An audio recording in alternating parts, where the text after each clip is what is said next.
you want it. I can give you anything you want. All you gotta do is say, okay.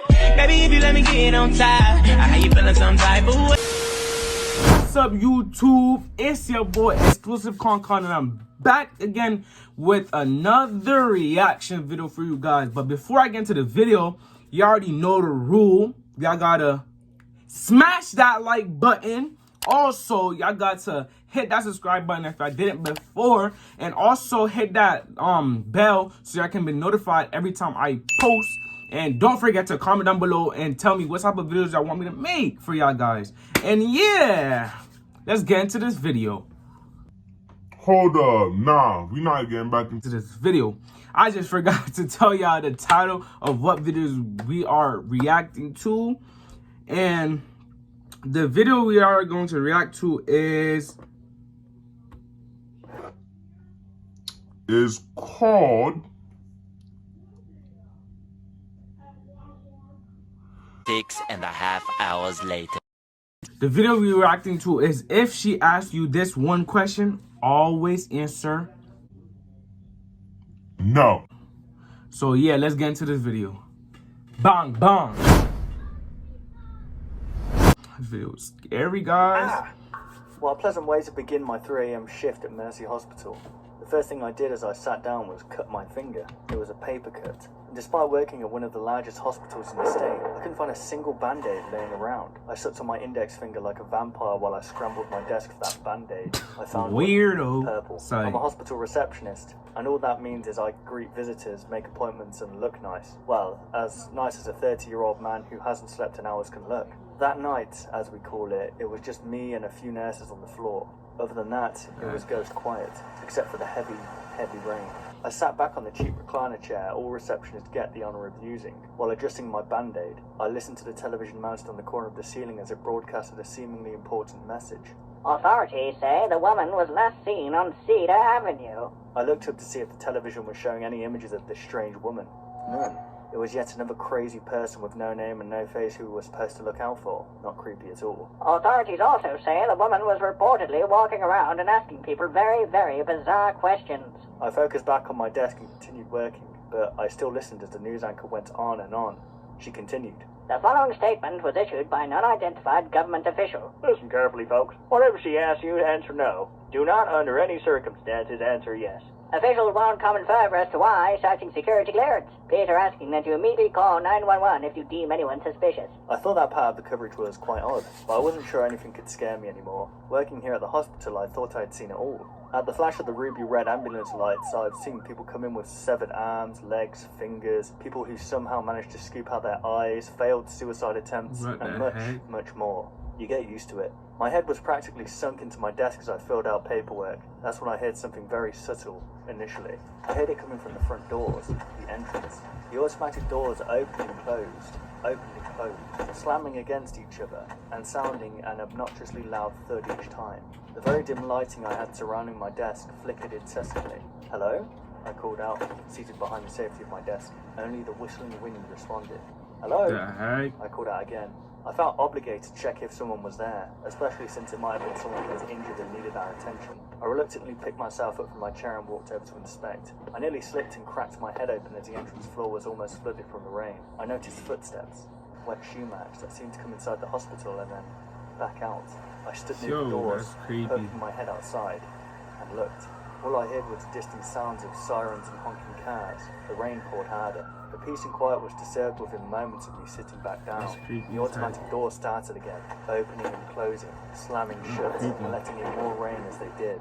But this time, I heard gentle footsteps make their way towards me, tapping closer and closer.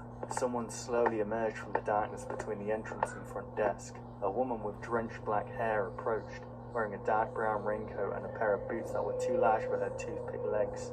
Her face was inundated with wrinkles and wet makeup. Her black eyeshadow despite yo, you gotta outside, wait. she didn't seem Like, to have what bothered the wearing heck? her hoodie. Hello, how can I help you, ma'am? She didn't respond. She looked around, scanning and observing an unimpressive hospital. Is there something I can help you with? Still nothing.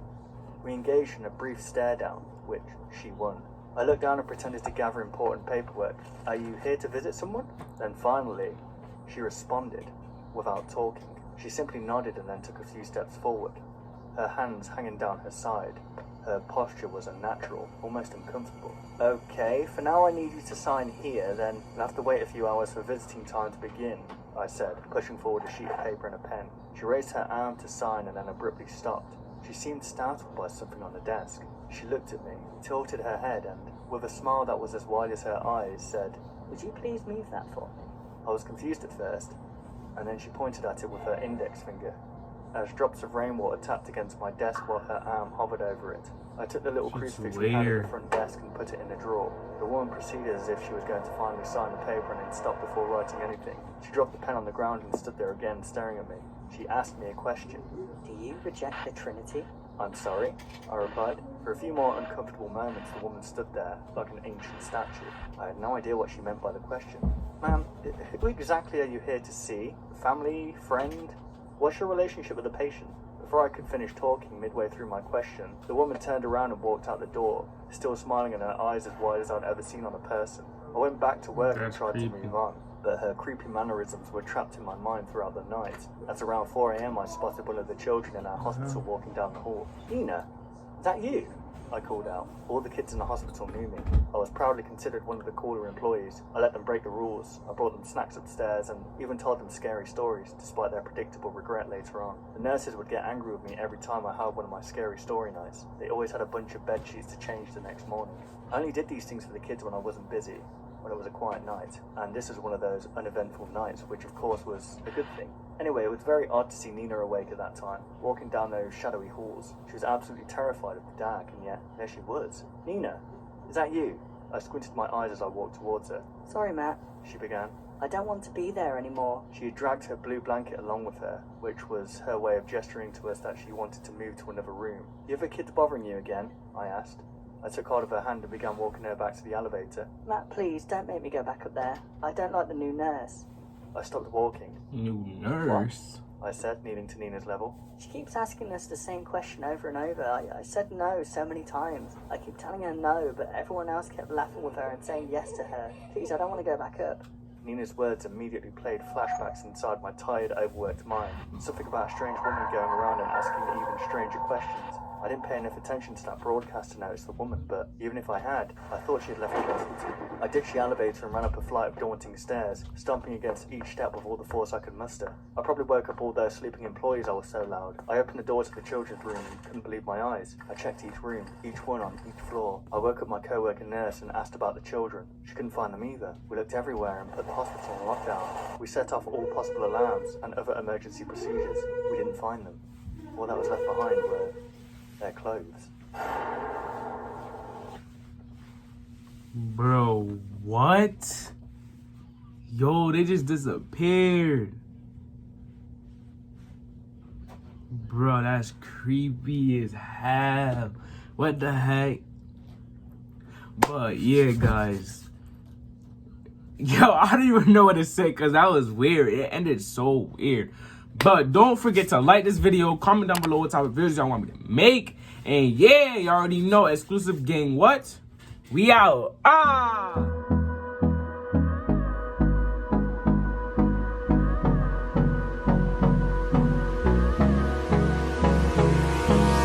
Hold me close till I get up. Time is barely on our side.